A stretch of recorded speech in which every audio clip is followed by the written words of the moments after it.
Kahit na ako'y mahirap lang, marami naman akong kaibigan. Uunlad din ang kabuhayan, pag-asa'y aking makakamtan.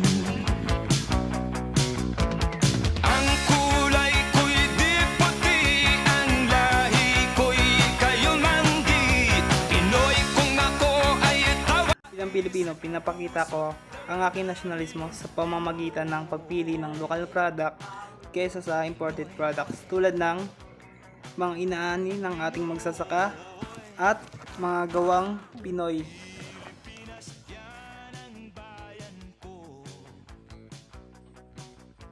Anong ginagawa mo? Inaaral ko yung history ng ating bansa. Bakit?